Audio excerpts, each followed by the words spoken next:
Hello, everybody. This is Dr. Kashif Abdullah. Um, I'm here in San Jose, California. It is right now about 12:32, um, and I'm here to answer any kind of questions regarding the COVID-19 or coronavirus pandemic that's been going on. I've been doing this for a couple of days now. Um, I do this for about 30 minutes. Hopefully, one of my patients that's doesn't come in. I mean, anyway, it's a little bit late, but um, so I'm just gonna say hello on, let's see, on the live chat on YouTube. I don't know if it's anyone can see it, but there's a what's it called again? I'm here to. There's also WhatsApp um, that I. Let's see. I'm just looking at the WhatsApp. Um, let's see. I'm just looking to see what are people saying on that on the WhatsApp. I'm just going to it. All right. Um, so uh, people had this question, had multiple questions on the WhatsApp, and let's see. Um, Someone was asking in regards to epidemiology, and they asked me if there was if there was also input from an epidemiologist or virologist, and I mentioned that I actually have an MPH in epidemiology, and so they mentioned let's see, does do I believe the current data is currently skewed because of limited testing? Um, so what the person was trying to determine was the mortality rate. Um, is the mortality rate from the virus in reality a lot lower than being published if you actually take into account the entire population of infected individuals? Meaning, since there's not enough people being tested, maybe it's like a numerator denominator kind of thing. So the denominator or the bottom number is the total number of cases, and the top number or the numerator being the number of people passing away or the people, the mortality rate. So mortality rate would be the total number of dying over the total number infected, essentially. And since we don't have enough testing, maybe the mortality rate is much less because if we had a larger pool of people, like let's say that instead of 10,000 people being affected, and let's make up the number. Okay, 100 people died. Let's make up that number out of 1,000. That's like 10% mortality rate. But if 100 people have passed away, but in actuality, there are 10,000 people or 100,000 people, then the mortality rate is not 10%, it's like 1% or 0.1%. So they were asking, that may be a possibility. Yeah, maybe the mortality rate is not that lethal if we test everybody. Um, but um, there are other statistical tests that we can do to sort of control for that. Um, but yeah, maybe that is the case. The mortality rate is not as high if we tested more people. Um, so I like it, like everyone else in the medical community has been saying that the more testing, the better we are finding out, who has the disease or not. Um, let's see. Oh, I wanted to mention actually. I had a patient yesterday, um, who literally called me at like 5 in the evening or like 6, 7, about some domestic abuse. Um, and I mentioned to him that I mentioned to this person, sorry, that it's not right for your partner to hit you. He shouldn't have hit you. But uh, during this time of social distancing, we're more closer to the ones we love, um, and both people being in a confined space for a long period of time can cause some friction in families and in households. And one of the things I told him was, listen, it is never a good. No one is allowed to touch you. No one is allowed to push you or hurt you. And I told this person to go to a motel and even think about I was saying if need be, I can call the police. So this, not just the disease, this issue itself can bring about a lot of friction in the home. And I would say this, that it's never right for anyone to raise their hands against any of their loved ones or spouses or what have you. And you need to control your temper during this tense time. It's not ever appropriate for you to hurt those people that you love. Um, you know, uh, this can this is not easy. Being stuck at home, I know, but try to find other outlets of interaction. Go online, use Facebook more, I guess. Uh, you know, try to have it not just Facebook, but try to have a dialogue with somebody. Talk to somebody else. Don't just, if you're home, you're just cooped up at home. Call other people. Call people like you have not, like call others that you may have not, other family members you've not may have not spoken to in a long period of time. Um, uh, do, if you can, more video games. Try to keep your time occupied. Um, Try to, and if need be, if possible, this is maybe the best time to just talk to your loved ones or your partner and figure out what problems they're going through, and maybe this is time to really connect. Now that you have all this time together, but again, you have to not hurt each other. This is a sensitive time for a lot of people. And let's see, I'm just looking at any text. What else? Let's see. Um, let's see. Let's see other questions people have asked. So I answered a whole bunch. Um, let's see. This was. Let's see. Um, and this actually, I had a patient. This question actually answers to one of the patients that came to me just recently today. They said, what if a person is healthy, asymptomatic, and transferring the virus to others? Um, One second, hold on here. Hold on. Uh, let's see. One second. Sorry, I'm just answering a question here. Um, there we go. Sorry. Okay, there we go. There we go. So, let's see. Okay, there we go.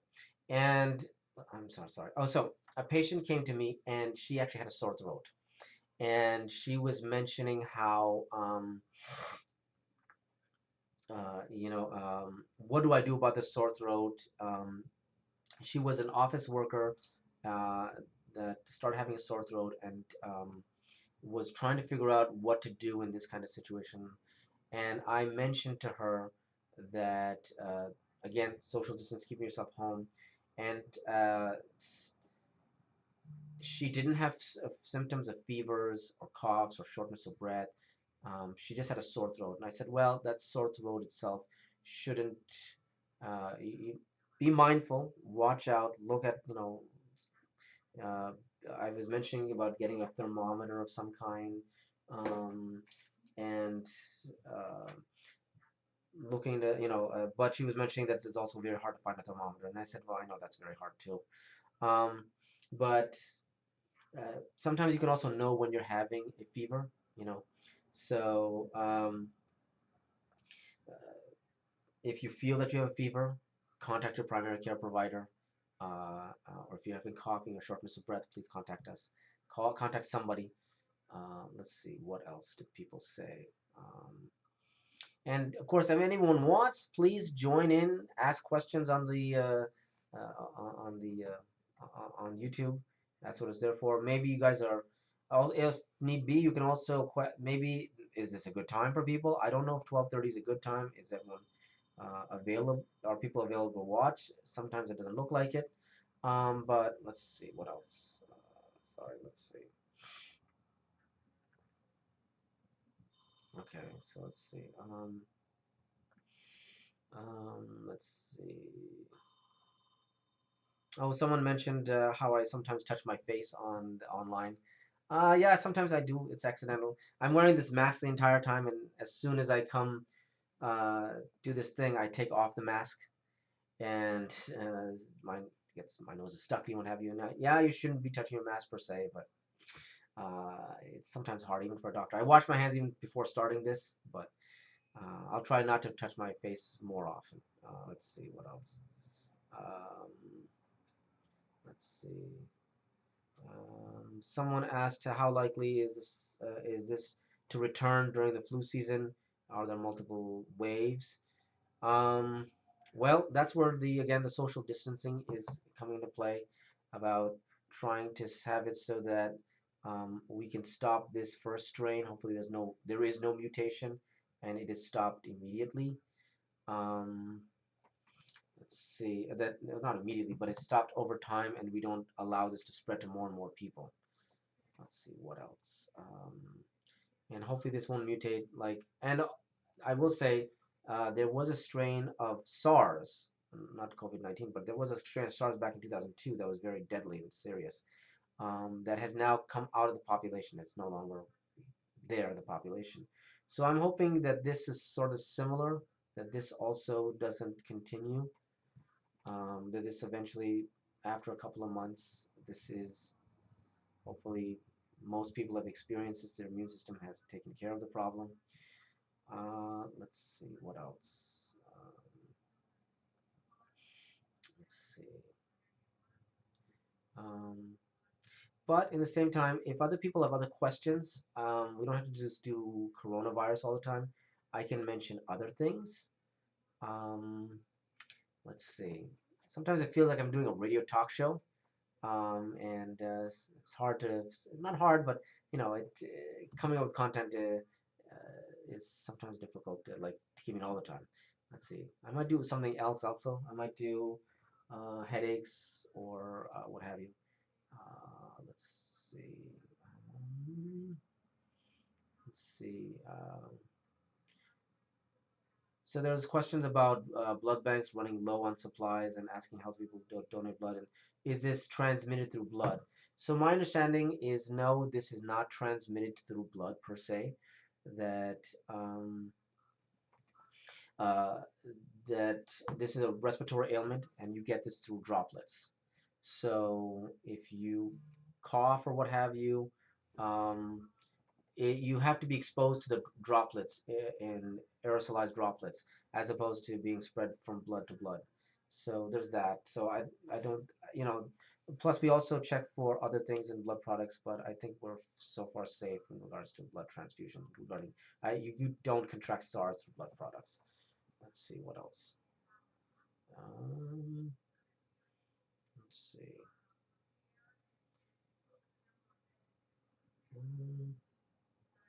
Um, let's see. I'm also looking at. Okay.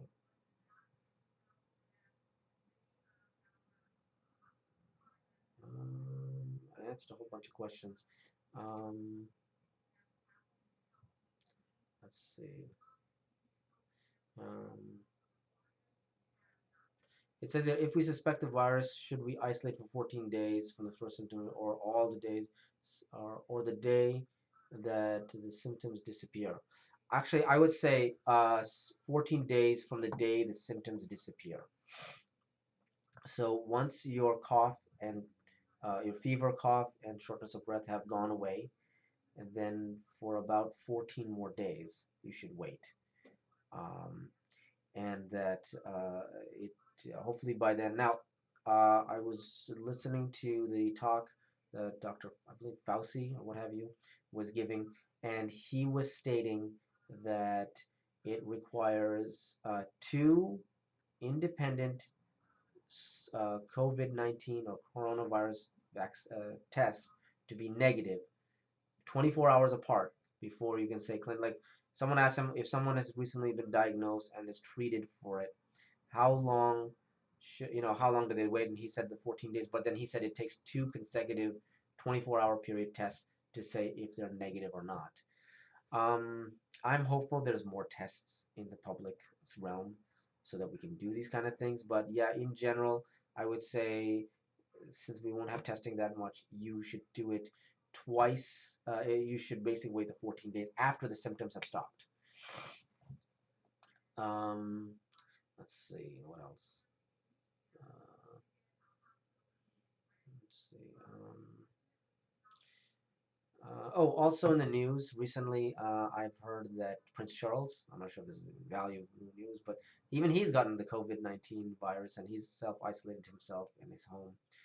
Um, I know the Canadian Prime Minister's wife had it. I don't know where she is in her timeline. If she's at the 14 day, my understanding she doesn't have any symptoms, as opposed to Prince Charles. Apparently, he has mild symptoms, but the fact that he got the test likely meant that he had fever and a cough.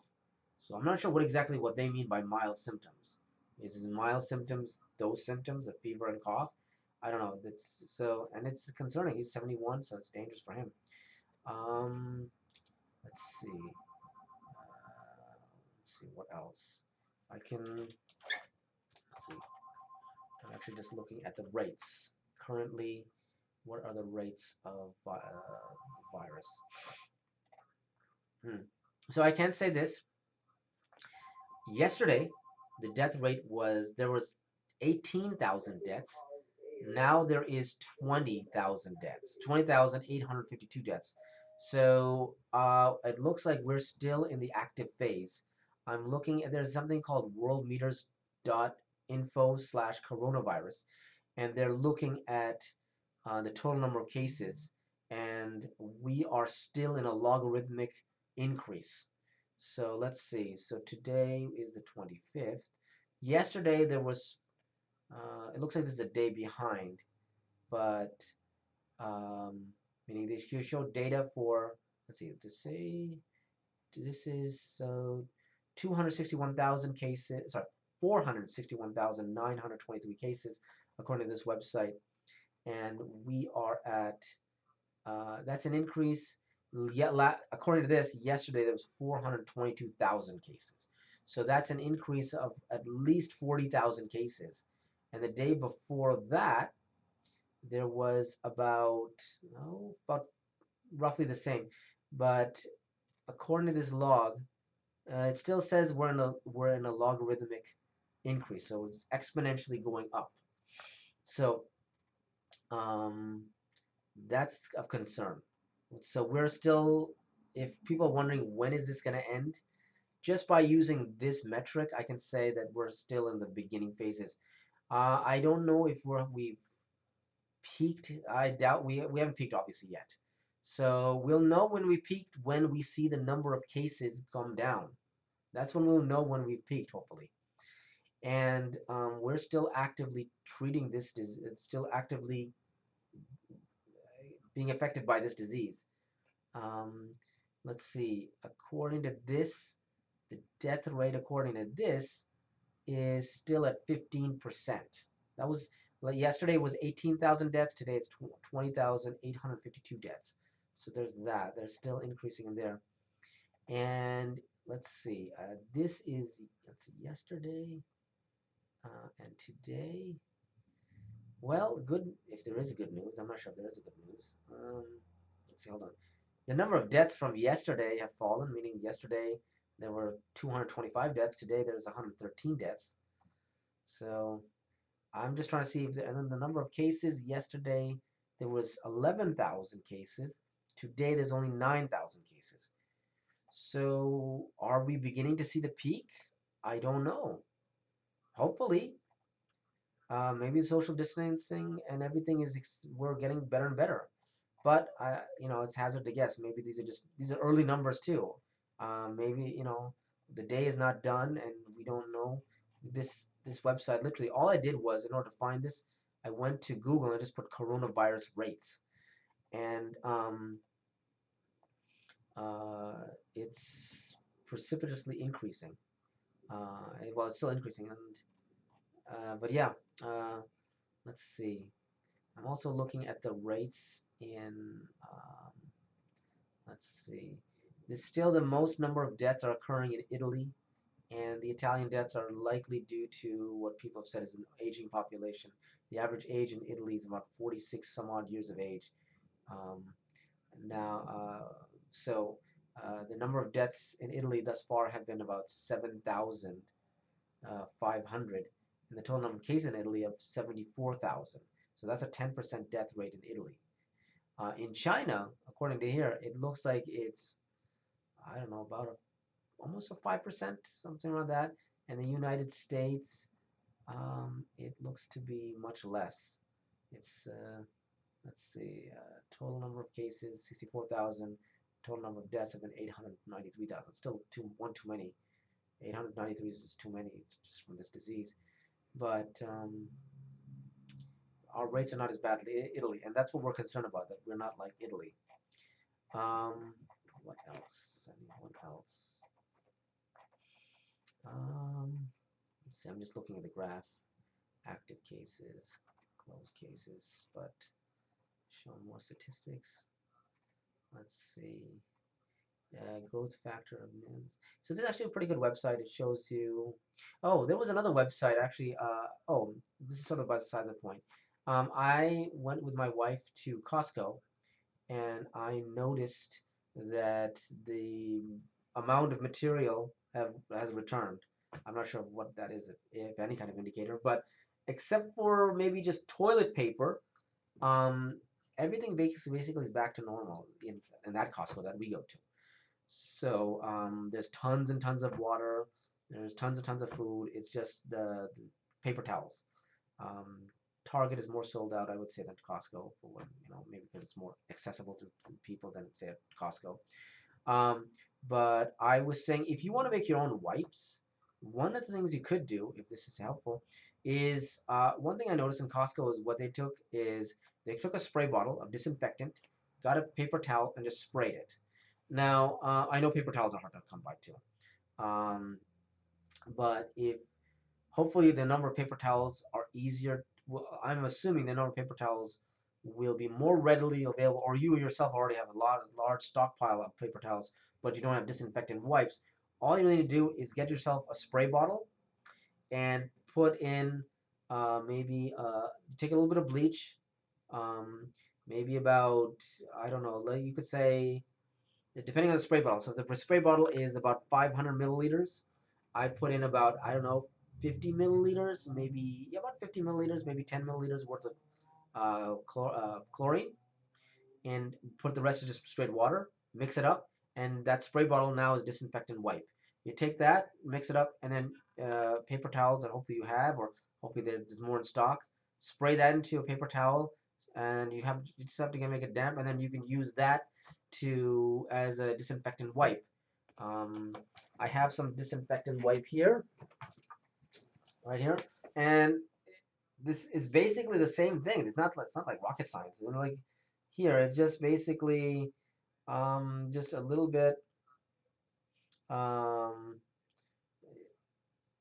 it just actively kills. It's just basically the same thing. It's just a little bit of bleach, and it says 35 wipes. Uh, and you can do the same thing. You don't have to, um, you know, be like, I need this kind of Clorox. No, you can make your own Clorox wipes by just getting some paper towels. I know, again, hard to find, and bleach, again, hard to find. But hopefully things are getting better. People are saturating themselves, and you can do it that way. Let's see what else. Go back to the rates.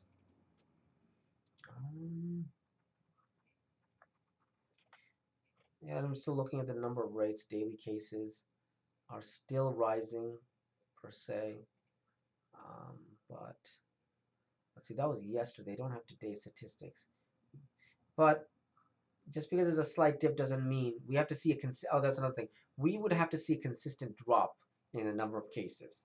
So just because it blips up and down a little bit, it's not enough. Um, but if you use the what's it called again? If there's also here, it says it's showing growth factor. Looks like the growth factor has been pretty steady, so that's pretty good. The fact that it's not spiking, but hopefully the growth factor, according to this again, worldometers.info, shows also has the growth factor. maybe with the growth factor, let's see. I'm just maybe if the growth is if hopefully when the growth factor starts dropping, we'll see less obviously less and less cases.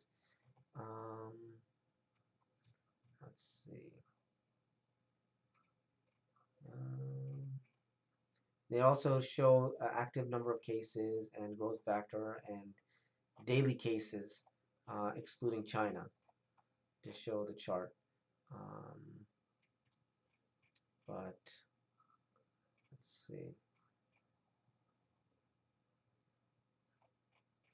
I'm just taking time. I'm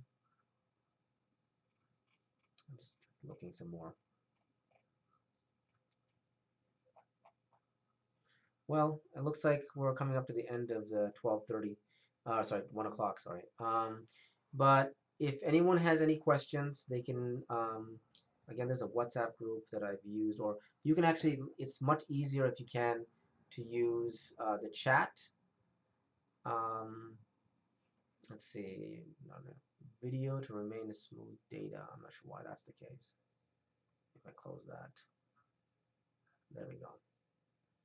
So, let's see. So, looks like we're coming up to the close of 1 o'clock. If anyone has any more questions, please feel free to ask them in the chat or on the comment section of on YouTube. I'm here to answer any kind of questions. We'll keep doing this, every day. And if later, if this gets too much, I have other topics I could relate to if you want. I actually at one point did a radio show long ago where I talked a whole bunch of other issues such as um, high blood pressure, diabetes, cholesterol, migraines. I would speak about 30 minutes on that, and I would just so I made a lot of content for that I haven't used. So if need be, I could just make that for about 20 minutes or something like that, or maybe 10, 15 minutes. Just make short slides about that. But I guess that's about it for now. This 1 o'clock's approached. So I'll see you guys later, and thank you very much. Bye bye.